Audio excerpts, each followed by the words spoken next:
Hello everyone, time for one more Native American craft project. And so today we will be making a rattle in the style of Maidu people.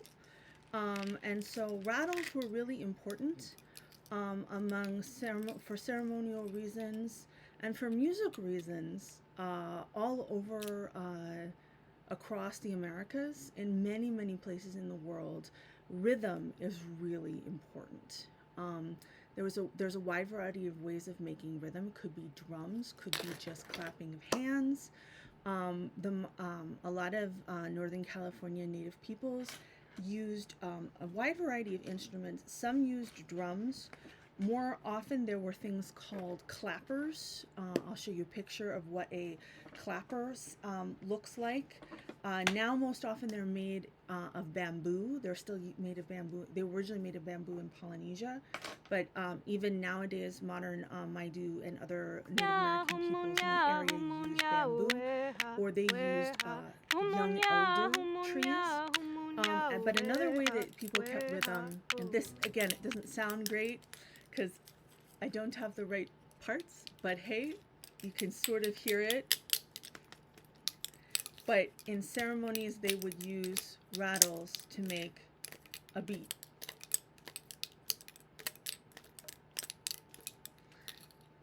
The more pieces you've got, the better the sound. So this kind of a rattle was used in ceremonies. It was often decorated with feathers or beadwork. And then hanging from it, usually pretty close to the actual stick or piece of horn that was used as the part that you held, there were all kinds of different things, from cocoons, like dried cocoons from moths or butterflies. If it's a butterfly, it's a chrysalis, but horns, pieces of bone, pieces of shell, and the most common was hooves, often of deer or small antelope. So dried hooves make good instruments when they're actually being held together. So I'm going to show you some pictures, some examples of what those kinds of rattles look like. But we don't have hooves or horn around. But we do have something that is remarkably similar in makeup, which is plastic. Plastic has problems, but it's easy for us to get a hold of. So these are actually spoons. So we're going to be making our rattles with spoons as the part. But I couldn't even find enough spoons to do this for everybody. So we're also going to have to use forks. I don't know how that's going to change the sound, but it's going to be an adventure. So let's see what we can do. First, what are we going to need? It's windy. I have a fan on because it's hot. Okay. Things we're going to need. We're going to need a piece of thick brown paper, brown cardstock like this. Everybody should have a little piece of paper that has different designs on it. You can try to read it, but it's really, the words are really, really blurry. But it was the best piece I could find. These are examples of Maidu basket patterns. So these are patterns that were actually still used in Maidu basket weaving. And so there are all kinds of different ideas of what they mean, but they're somewhat simple patterns for us to make. So the first part of our craft is actually going to be drawing patterns that you like on your paper. So we're only really going to see a little bit of the paper. The rest is all going to be rolled up. So in just like one part of the paper, like maybe 3 fingers worth, or 4 fingers, depends how small your hand is. So what we're going to need is this paper. This, for inspiration, a brown pen or crayon. You can use black, you can use red. It doesn't matter, you can just use a pencil. I think it looks best with brown.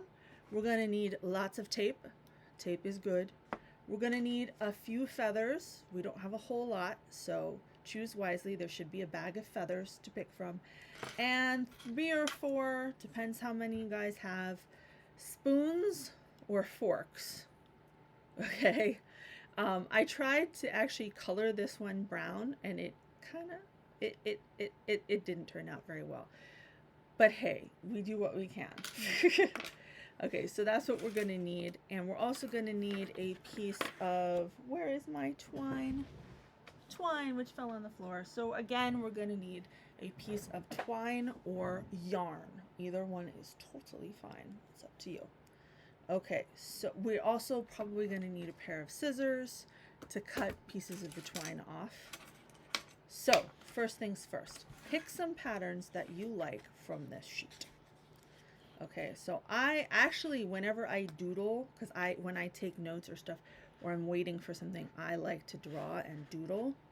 So I am going to doodle a shape that I like. I really like these triangles. I often do this on the edges of my paper when I'm like taking notes during a meeting or something. It helps actually keep me focused to make these to doodle like this, and this is a fun shape to do this with, geometric shapes. So as you can see, it's similar to this one. And the Maidu people, I'm going to bring up a map here. The Maidu people lived way up in the Sierra in the north. There are many Maidu people still there up around Susanville and way up. It's actually pretty inaccessible, but it's beautiful country up in the mountains. There are still many towns where there are more Maidu people in the town than people of any other ethnicity. So the Maidu are a pretty thriving community up in Northern California, in the mountains of Northern California. So yay, there are still many Maidu people who are very, very proud of their heritage. Okay, and you know, they're still weavers. There's still people who know how to build bark houses, like the one that we saw, and many other different kinds of homes. And they do a lot of crafts and ceremonies, and they keep their culture alive, which is really awesome. There's actually I believe there's a Maidu State Park that you can go and learn more about them. And so just take whatever patterns you want, and you don't have to follow exactly the ones on this paper. You can, you know, be inspired, but a lot of times geometric patterns like this were really popular, partly because it was easier to make in a basket, but even in petroglyphs and carvings and things, they would maintain using these kinds of patterns. So I think that's enough for me for now.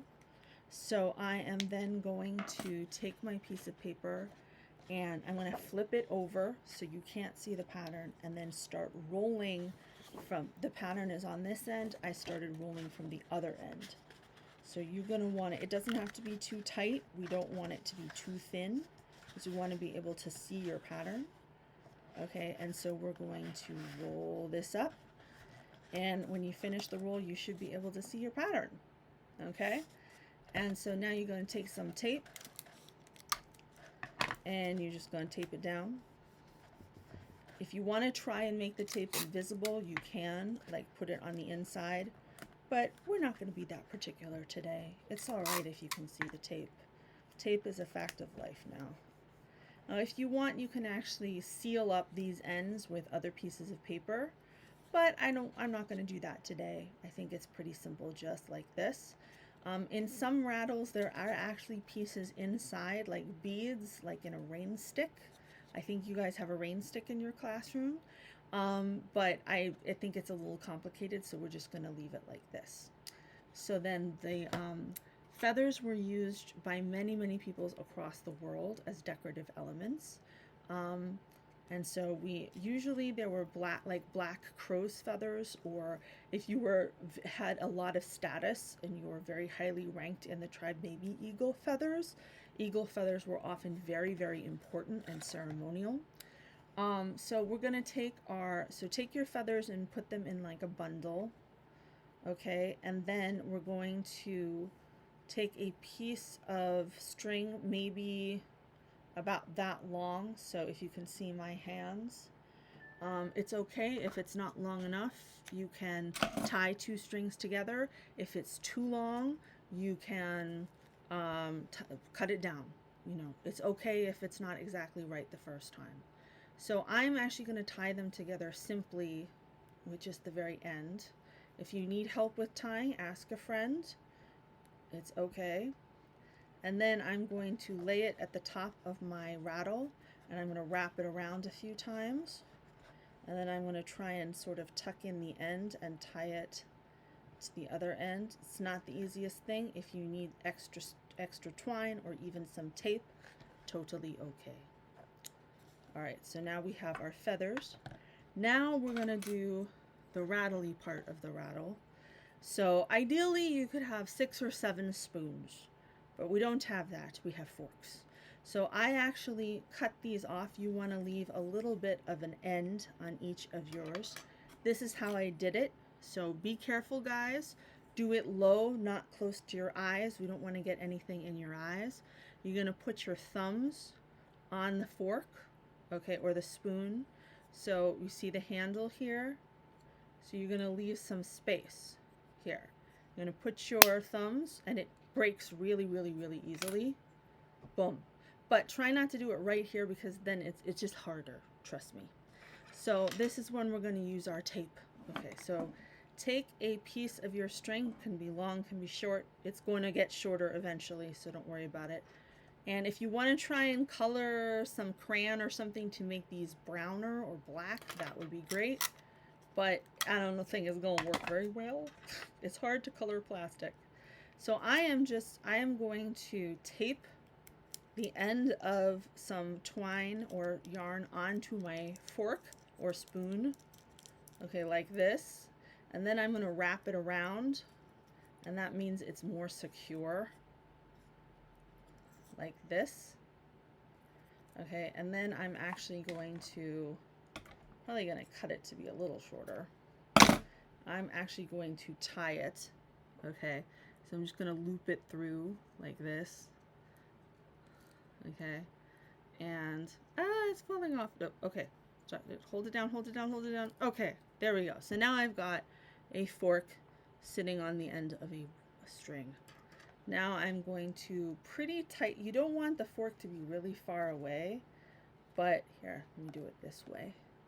So you can see it's pretty close to where we tied our feathers. Okay, and it's not dangling too far down. And we don't need that piece. Okay, and then again, I'm going to loop it around and sort of tie it off. Just keep looping it through best you can. And if it's just not working and you need tape, totally fine. Go get some tape. See, it's not working for me because the feathers are in my way, but that's life. All right, loop, loop, loop. Okay, is it on? Is it on? Kind of, sort of. I'm actually going to tie a knot between this and the end of the feather thing, just to try and make it a little more secure. There we go. There's one. So you're going to repeat that process with your other bits. I'm actually going to just cut this in half. Okay, and so the Maidu people used these rattle-like instruments as part of ceremonies. Things like coming-of-age ceremonies. It's really interesting. Many native peoples, there were sort of degrees to being a person. And the older you were and the more responsibilities that you took within the tribe, the more of a person you were. It's kind of an interesting way to think about it. It's just different. It's not better or worse than the way we think about people, but it's just that's the way it was. And so getting to a certain level of responsibility, which often came with age, like getting to be 13 or 14, you would go through a special coming of age ceremony. And this particular rattle is actually modeled on one that was part of a coming of age ceremony for women, but there's very similar ones for men as well. But rhythm instruments like rattles and drums and clapper sticks were often very, very important. Rhythm and making a sustained beat can literally change the way you feel. It's almost a mystical experience. Many different religions use rhythm, maybe walking together, a drum, all sorts of different kinds of rhythms to make you feel a certain way.